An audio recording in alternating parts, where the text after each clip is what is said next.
Okay, good morning and welcome to Yeshiva YouTube. This is Iyun Mitzion. We're learning Iyun on the Mishnah Yomi. Today's Mishnah is Maasros Perek Beis Aleph and Beis. I want to talk about Mishnah Beis over here. Mishnah Beis says, you're sitting in his store, in someone's store, Na'am Aretz, right? He has a store, or he has a big house, and he has a big front gate. You're sitting in front of the gate. Right? So, and he tells you, eat some of my ta'anim. Now, these ta'anim, we don't necessarily assume they're processed yet. There was no Gemar Malacha yet. However, besides Gemar Malacha, even if you don't not Gomer the Malacha, you bring it into your chutzner, into your yard, into your private property, then it's already Kavel Maasros. You can't snack from it. You're Chayav take out Shumas Maasros. It's considered complete Tevel at that point. However, since it doesn't belong to, he tells you somebody else, it's not your store, it's not your shar, so you can snack from it, and you could putter. However, the Baal Shar, right, the person who owns that house, it's already koveya for him because he was machzor shuso. So this is a halacha when you're machzor shuso. It's koveya l'maasros. You can't snack from it. You have to take shumas maasros. Is this different?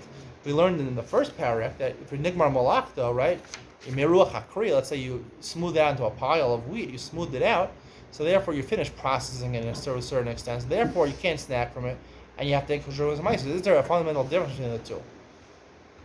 So I'd like to suggest that there is a fundamental difference between the two. The idea that you can't snack from it, you have to take Shumas and Maasros, the reason being is that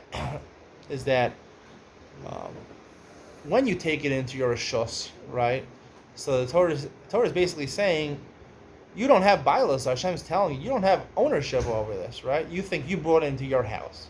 At that point, when you bring it to your house, the Torah says, no, it's not yours. You have to take a rashis, you take a truma, maasros, ever. Gemar Malacha, when it's just processed, it's not because of bailos. It's not in your house. You finish processing it.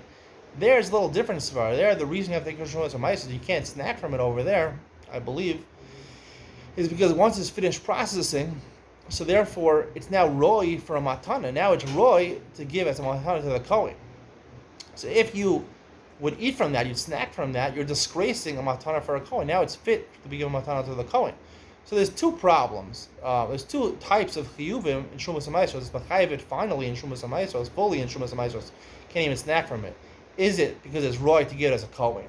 Or is it because it's sort of like a knas, like a penalty, or not a knas, just Hashem showing you who's the boss, and once you bring it into your house, no, it's not yours, you have to give Shumas HaMaasros.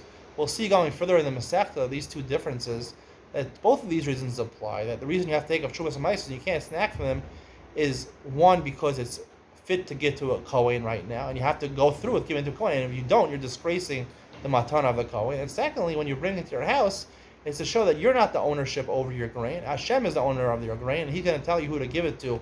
Those are the two different reasons we'll discuss going forward. Hope you enjoyed. See you in the next one.